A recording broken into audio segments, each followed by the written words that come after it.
বিক্রি করার পর যে কবুতরটা বাসায় চলে আসে, খুবই মনের মধ্যে একটা আনন্দ উৎফুল্ল হয় যে এত দিন পর আবার মালিকের বাসায় চলে আসে।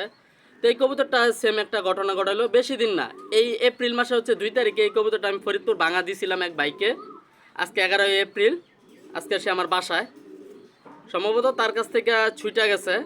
এ হচ্ছে একটা 25-এর বাচ্চা, এর সাথে একটা আমার কাছে রাখছিলাম, 2টা মাদি বাচ্চা। তো এইটা চলে আসছে। তো এটা আজকে ভাইয়ের সাথে আমি কিছুক্ষণ আগে কথা বললাম। তো তার কবুতর তাকে হচ্ছে আগামীকাল এটা আবার রিটার্ন করে দেওয়া হবে, ফরিদপুর ভাঙা আবার চলে যাবে। তো ভাইয়া মূলত নিয়েছিল সে হচ্ছে ব্রিডিং করাবে এই মাদি কবুতরটাকে দিয়ে, ঠিক আছে। তো এ হচ্ছে একটা অরিজিনাল কবুতরের বৈশিষ্ট্য। এপ্রিলের 2 তারিখে বিক্রি করা, আজকে 11 তারিখ সে আমার বাসায়।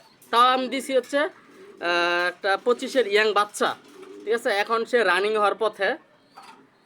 যেহেতু আমার কাছে আমি বিক্রি করার ছিল না, যেহেতু আমার কাছে 2টা মাদি, তো ভাবলাম একটা দিয়ে দিই। তো একটা দিছিলাম, এই একটাই আমার বাসায় আবার চলে আসছে।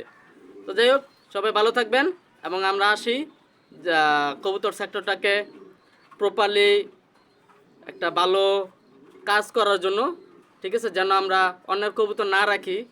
এটা তো আর আমার কবুতর না, ঠিক না। তো যাই হোক, এটা আর আমার রাখার কোনো প্রয়োজন নাই, যেহেতু ওর জেনারেশন বংশধর আছে আমার কাছে। তো ভাবলাম যার জিনিস আমি তাকে আবার পৌঁছে দিই, এই আর কি। তো সবাই ভালো থাকবেন, খোদা হাফেজ, আসসালামু আলাইকুম।